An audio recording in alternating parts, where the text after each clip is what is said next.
Hi friends, welcome to my YouTube channel let's achieve it. Friends, ఈరోజు ఈ వీడియోలో July 27, 2024కి సంబంధించిన ముఖ్యమైన కరెంట్ అఫైర్స్ వివరాలు చూసుకుందాం. ఫస్ట్ కరెంట్ అఫైర్, ఈ ఉపహార్ పోర్టల్ని ప్రారంభించిన రాష్ట్రపతి ద్రౌపది ముర్ము. జూలై 26, 2024న రాష్ట్రపతి ద్రౌపది ముర్ము ఈ ఉపహార్ అనే పోర్టల్ని ప్రారంభించారు. భారత రాష్ట్రపతితో పాటు మాజీ రాష్ట్రపతులకు గతంలో వివిధ సందర్భాల్లో అందిన కానుకల నుంచి ఎంపిక చేసినటువంటి వాటిని వేలం వేయనున్నారు. మొదటి దశలో దాదాపు 250 విలువైన కానుకలను వేలం వేయనున్నట్లు రాష్ట్రపతి కార్యాలయం ఈ సందర్భంగా తెలిపింది. ఈ కార్యక్రమం ద్వారా వచ్చే నిధులను చిన్నారుల సంక్షేమానికి విరాళంగా అందిస్తామని కూడా తెలపడం జరిగింది. రాష్ట్రపతిగా 2 ఏళ్ల పదవీకాలం పూర్తి చేసుకున్న సందర్భంగా ద్రౌపది ముర్ము ఈ పోర్టల్ని జూలై 26, 2024న ప్రారంభించారు. నెక్స్ట్ కరెంట్ అఫైర్, షింకున్లా సొరంగ పనుల ప్రాజెక్టును వర్చువల్గా ప్రారంభించినటువంటి ప్రధాని నరేంద్ర మోడీ. జూలై 26, 2024న ఈ షింకున్లా సొరంగ పనుల ప్రాజెక్టును ప్రధాని నరేంద్ర మోడీ వర్చువల్గా ప్రారంభించారు. 4.1 కిలోమీటర్ల పొడవైన ఈ ట్విన్ ట్యూబ్ టన్నెల్ను 15,800 అడుగుల ఎత్తులో నిర్మించనున్నారు. హిమాచల్ ప్రదేశ్, లడాఖ్లను అనుసంధానించే ఈ నిర్మాణం ఒకవేళ పూర్తయితే ప్రపంచంలోనే అత్యంత ఎత్తైన సొరంగంగా గుర్తింపు సాధించనున్నది. ఈ టన్నెల్ నిర్మాణ ప్రాంతం వద్ద ప్రధాని నరేంద్ర మోడీ తొలి బ్లాస్ట్ చేయడం జరిగింది. నెక్స్ట్ కరెంట్ అఫైర్, యునెస్కో ప్రపంచ వారసత్వ స్థలాల జాబితాలో చేరినటువంటి అస్సాంలో అహోం రాజవంశీకులు నిర్మించిన సమాధులు. ఈశాన్య భారత్ నుంచి ఈ యునెస్కో ప్రపంచ వారసత్వ స్థలాల జాబితాలో చేరిన మొట్టమొదటి వారసత్వ సంపదగా ఇవి నిలిచాయి. 600 ఏళ్ల పాటు అస్సాంను పాలించిన టాయ్ అహోం రాజవంశం తమ పూర్వీకులను చెరాయ్ దేవులో మట్టిలో పిరమిడ్ ఆకృతిలో నిర్మించిన దిబ్బలలో సమాధి చేసేవారు. అస్సాంలోని పిరమిడ్ల వంటి మట్టి సమాధులను మోయిదం అని అంటారు. నెక్స్ట్ కరెంట్ అఫైర్, గాజాలో తక్షణమే కాల్పుల విరమణ పాటించాలని ఇజ్రాయెల్కు సూచించినటువంటి కెనడా, న్యూజిలాండ్, ఆస్ట్రేలియా దేశాలు. Next current affair, Himachal Pradesh రాష్ట్రానికి వచ్చే పర్యాటకులు తమ వెంట చెత్త సంచి లేదా చెత్త డబ్బాను తెచ్చుకోవడాన్ని తప్పనిసరి చేయాలని హిమాచల్ ప్రదేశ్ రాష్ట్ర ప్రభుత్వానికి సూచించిన హిమాచల్ ప్రదేశ్ హైకోర్టు.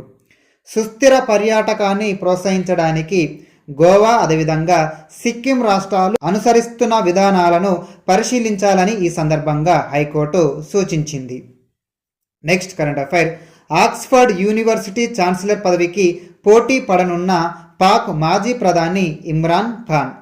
సో ఇక్కడ ఇమ్రాన్ ఖాన్ 1972లో ఈ ఆక్స్ఫర్డ్ యూనివర్సిటీలో ఎకనామిక్స్ అదేవిధంగా పొలిటికల్ సైన్స్ని అభ్యసించారు. అదేవిధంగా 2005 నుంచి 2014 వరకు బ్రాడ్ఫోర్డ్ విశ్వవిద్యాలయానికి ఇమ్రాన్ ఖాన్ ఛాన్సలర్గా పనిచేశారు. ఆక్స్ఫర్డ్ యూనివర్సిటీ ఛాన్సలర్గా 21 ఏళ్ల పాటు ఉన్నటువంటి లార్డ్ ప్యాటెన్ ఇటీవల ఆ పదవికి రాజీనామా చేయడం వల్ల ఇటువంటి నిర్ణయాలు అనేది తీసుకోవడం జరుగుతుంది. నెక్స్ట్ కరెంట్ అఫైర్, గాజాలోని సెయింట్ హిలారియన్ మఠాన్ని ప్రపంచ వారసత్వ సంపదగా గుర్తించిన యునెస్కో కమిటీ. అదేవిధంగా మొరేవియన్ చర్చి కాలనీలు 3 అవేంటివంటే జర్మనీలోని హెర్న్హట్, ఉత్తర ఐర్లాండ్కు చెందిన గ్రేస్ హిల్, అమెరికాకు చెందినటువంటి బెత్లెహామ్. ఈ మొరేవియన్ చర్చి కాలనీలు అయినటువంటి ఈ 3 ప్రపంచ వారసత్వ సంపదగా కూడా యునెస్కో కమిటీ ఇటీవల గుర్తించింది. నెక్స్ట్ కరెంట్ అఫైర్, సియాచిన్ గ్లేసియర్లో విధులు నిర్వర్తిస్తున్న తొలి మహిళా ఆర్మీ ఎయిర్ డిఫెన్స్ ఆఫీసర్గా ఇటీవల రికార్డు సృష్టించినటువంటి కెప్టెన్ సుప్రీత. సముద్ర మట్టానికి 18,875 అడుగుల ఎత్తున హిమాలయాల్లోని తూర్పు కారకోరం పర్వత శ్రేణుల్లో ఈ సియాచిన్ గ్లేసియర్ ఉంటుంది. Next current affair, IIT Kharagpur నుంచి హానరరీ డాక్టర్ ఆఫ్ సైన్స్ పట్టాను ఇటీవల గూగుల్ సీఈఓ అయినటువంటి సుందర్ పిచాయ్ అందుకున్నారు. కెమికల్ ఇంజనీరింగ్లో సాధించిన విజయాలకు గాను సుందర్ పిచాయ్ వైఫ్ అయినటువంటి అంజలి పిచాయ్ ఈ సంస్థ నుంచి, ఈ ఐఐటి ఖరగ్పూర్ నుంచి విశిష్ట పూర్వ విద్యార్థి అవార్డును అందుకున్నారు. నెక్స్ట్ కరెంట్ అఫైర్ 25వ కార్గిల్ విజయ్ దివస్ సందర్భంగా లడాఖ్లో పర్యటించిన నరేంద్ర మోడీ. సో జూలై 26, 2024న ప్రధాని నరేంద్ర మోడీ 25వ కార్గిల్ విజయ్ దివస్ సందర్భంగా లడాఖ్లో పర్యటించారు. సో ఇక్కడ మనకు కార్గిల్ యుద్ధం అనేది 1999లో జరిగింది. సో అందులో భారత్ సాధించినటువంటి విజయానికి గుర్తుగా ప్రతి ఏటా జూలై 26న విజయ్ దివస్గా జరుపుకోవడం జరుగుతుంది. సో ప్రస్తుతం ఈ 2024ది 25వ కార్గిల్ విజయ్ దివస్గా మనం జరుపుకోవడం జరుగుతుంది. సో ఈ సందర్భంగా ద్రాసులోని కార్గిల్ యుద్ధ స్మారకాన్ని సందర్శించి ప్రధాని నరేంద్ర మోడీ అమర జవాన్లకు నివాళులు అర్పించారు. కార్గిల్ యుద్ధ సమయంలో ఓ సామాన్యుడిగా సైనికుల మధ్య ఉండే అదృష్టం తనకు దక్కిందని ఈ సందర్భంగా ప్రధాని నరేంద్ర మోడీ అన్నారు. 2024లో కార్గిల్ విజయ్ దివస్ ఉత్సవాలను రజత్ జయంతి వర్ష్ పేరుతో భారత సైన్యం నిర్వహిస్తుంది. నెక్స్ట్ కరెంట్ అఫైర్ 2024 ప్యారిస్ ఒలింపిక్స్లో తమ విద్యా సంస్థకు చెందిన 24 మంది విద్యార్థులు భారత్ తరపున పాల్గొంటున్నట్లు ఇటీవల పంజాబ్కు చెందినటువంటి లవ్లీ ప్రొఫెషనల్ యూనివర్సిటీ LPU వెల్లడించింది. వీరి వాటా భారత క్రీడాకారుల్లో అంటే ప్రస్తుతం ప్యారిస్లో పాల్గొంటున్నటువంటి భారత క్రీడాకారుల్లో 21% అని ఈ సంస్థ తెలిపింది. సో మొత్తం ప్యారిస్ ఒలింపిక్స్లో భారత క్రీడాకారులు ఎంతమంది పాల్గొంటున్నారంటే 117 మంది పాల్గొంటున్నారు. సో అందులో 21% వాటా ఈ సంస్థకు చెందినటువంటి విద్యార్థులే. వారు వచ్చేసి 24 మంది విద్యార్థులు ప్యారిస్ ఒలింపిక్స్లో పాల్గొంటున్నట్టు ఈ సంస్థ తెలిపింది. నెక్స్ట్ కరెంట్ అఫైర్ గత 5 ఏళ్ల కాలంలో 2853 మంది ఏనుగుల దాడుల వల్ల చనిపోయారని కేంద్రం తెలిపింది. 2023లో అత్యధికంగా 628 మంది, 2022లో 610 మంది, 2021లో 557 మంది చనిపోయారని కేంద్రం తెలిపింది.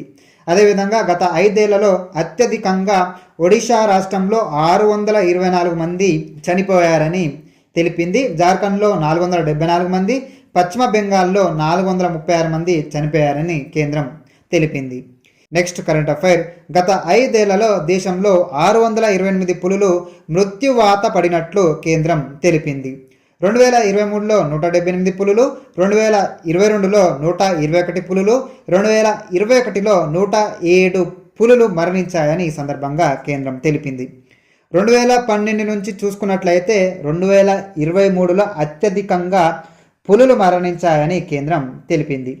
గత 5 ఏళ్ల కాలంలో పులుల దాడుల వల్ల 349 మంది చనిపోయారని కూడా కేంద్రం తెలిపింది. అందులో 2023లో 82 మంది, 2022లో 110 మంది, 2021లో 59 మంది మరణించారని కేంద్రం తెలిపింది. అత్యధికంగా 2022లో 110 మంది పులుల దాడుల వల్ల చనిపోయారని కేంద్రం తెలిపింది.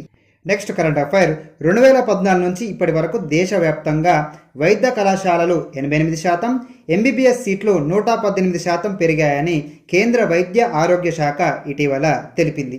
అదేవిధంగా వైద్య PG సీట్లు 133% పెరిగినట్లు కూడా కేంద్ర వైద్య ఆరోగ్య శాఖ తెలిపింది. నెక్స్ట్ కరెంట్ అఫైర్ సమీకృత టెక్స్టైల్ పార్క్ పథకం కింద తెలంగాణలో ఏర్పాటు చేసినటువంటి 2 జౌలి పార్కులకు 46.08 కోట్ల రూపాయలు విడుదల చేసినట్లు కేంద్ర జౌలి శాఖ ఇటీవల తెలిపింది. 34 కోట్ల రూపాయలతో చేపట్టిన పోచంపల్లి చేనేత పార్కుకు కేంద్రం తన వాటా కింద 13.60 కోట్ల రూపాయలు విడుదల చేసినట్లు, అదేవిధంగా 90.24 కోట్ల రూపాయలతో చేపట్టినటువంటి వైట్ గోల్డ్ టెక్స్టైల్ పార్కుకు తన వాటాగా కేంద్రం 32.48 కోట్ల రూపాయలు విడుదల చేసినట్లు తెలిపింది. సో అదేవిధంగా ఫ్రెండ్స్ ఇంకొక కరెంట్ అఫైర్ చూసుకున్నట్లయితే ఇటీవల ప్యారిస్లో జరుగుతున్నటువంటి ఒలింపిక్స్ ఆరంభ వేడుకల సందర్భంగా ఫ్రాన్స్లో రైల్వే నెట్వర్క్కి సంబంధించినటువంటి దాడులను గుర్తు తెలియని వ్యక్తులు చేయడం జరిగింది. సో ఫ్రెండ్స్ ఇవి జూలై 27, 2024కి సంబంధించిన కొన్ని ముఖ్యమైనటువంటి కరెంట్ అఫైర్స్ వివరాలు. మీకు ఈ వీడియో నచ్చిందని అనుకుంటున్నాను. నచ్చితే వీడియోని లైక్ చేయండి, మీ ఫ్రెండ్స్కి వీడియోని షేర్ చేయండి. ఇటువంటి మంచి వీడియోస్ కొరకు నా యూట్యూబ్ ఛానల్ని రెగ్యులర్గా చూస్తూ ఫాలో అవుతారని ఆశిస్తూ ఇంతటితో ఈ వీడియోని ముగిస్తున్నాను. మరో మంచి వీడియోతో మళ్ళీ కలుద్దాం.